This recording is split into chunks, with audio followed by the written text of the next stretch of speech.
Hello everyone. In today's video we are discussing about the types of an operating system. There are different types of an operating system. We will learn one by one here. See here, these all are types of an operating system. Operating system means single user can operate the system and multiple users can operate the system at a time.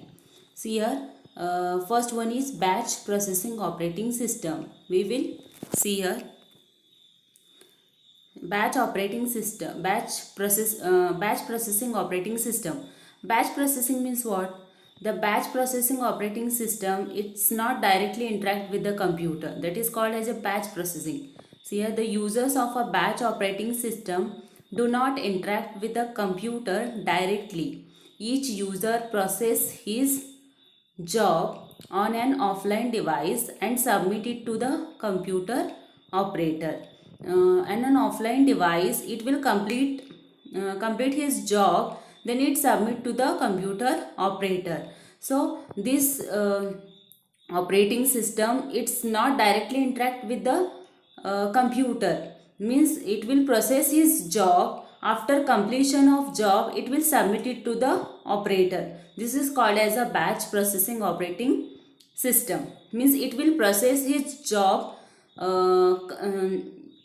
one after the another. See, jobs together with input data are fed into the system in a batch. According to batch, all data is fed into the computer system. According to that, it will process his job. Completion of first job, it will start the second job. The jobs are then run one after another.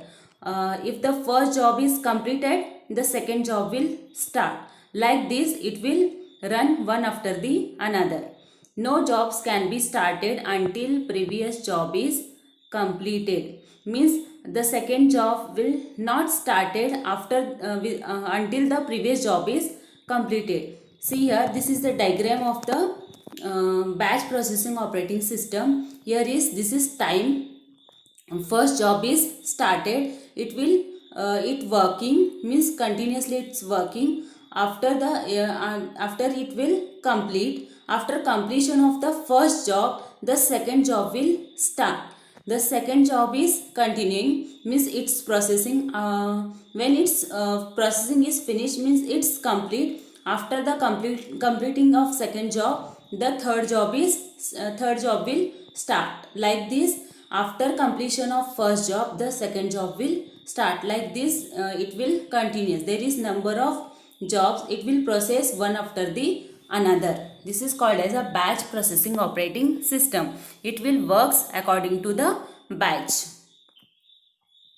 Then advantages.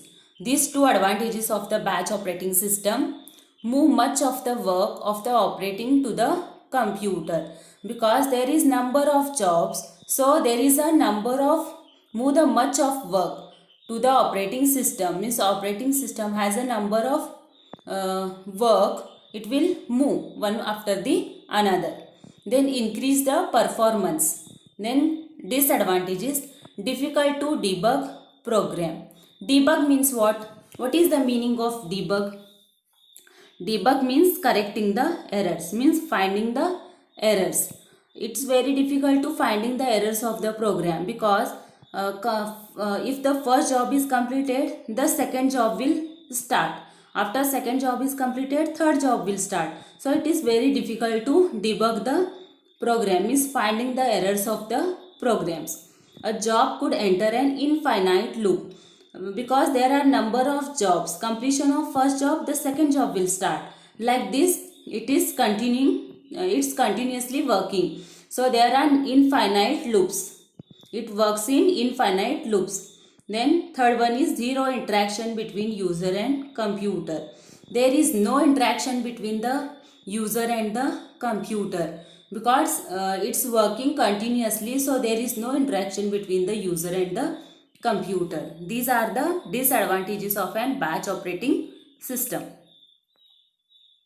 Then second type of an operating system is time sharing operating system. Time sharing means share the time among the systems.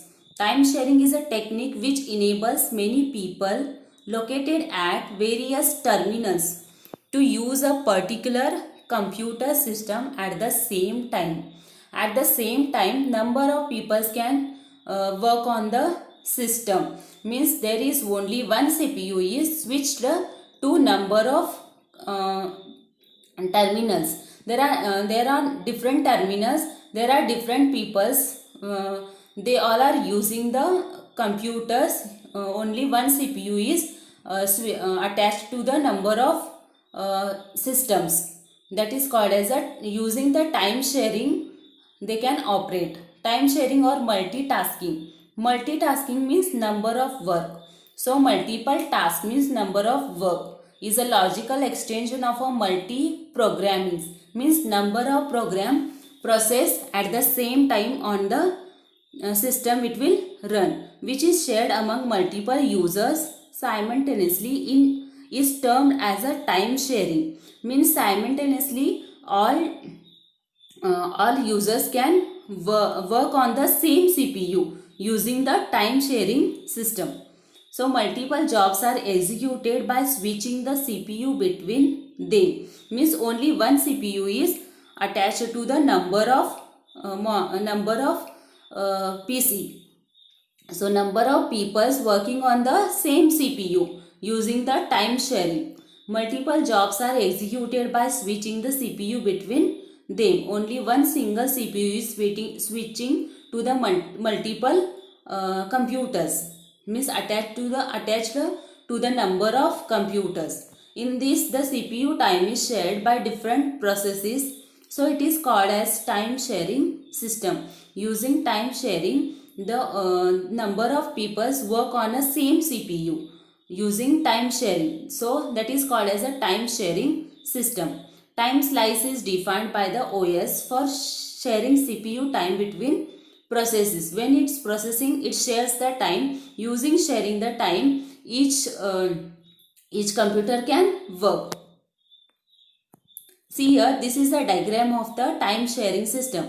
This is a single, means this is time sharing computer. This is single CPU, each attached to the number of computers. This is terminals, means number of on different terminals each user can work the different PC. These all PCs are attached to the same single CPU. This is magnetic disk, this is documents, and this is magnetic tape. These all PCs are attached to the single CPU. Using time sharing, this all PC can work. See here, each user is a given time slice to interact with the CPU. Each system has given some time. Within that time, that system can operate. That system can interact with the CPU. After completion of the work of first CPU, then second computer will interact with the CPU. The size of the time slice will depends on the system. The time is depends on the system. Means for that work, this system can take some time. After that, this system according to one another, then next, like continuously it works on the same time. Each user is served in a sequence, means each user has served in a sequence. It works in sequence wise. Using sharing the time, this all computers works on the same CPU. Then advantages: provides the advantage of quick response. It gives the quick response to the user. Avoid duplication of software. There is no duplicate software because there is only single CPU. So whatever softwares on one single CPU, all users can use that. So there is no duplication of software. Then reduces the CPU ideal time. Using sharing times, so we reduce the time of the ideal time of the CPU. Then disadvantages: problem of reliability. There is a problem of reliability. Questions of security and integrity of user programs and data. there is a question about the security, because there is only one single CPU, means whatever data each computer has saved, that all data in one single CPU. So that data will work all computers. Means see, the first user has saved some data, that data the this user can use that data. So there is a security issue in time sharing device.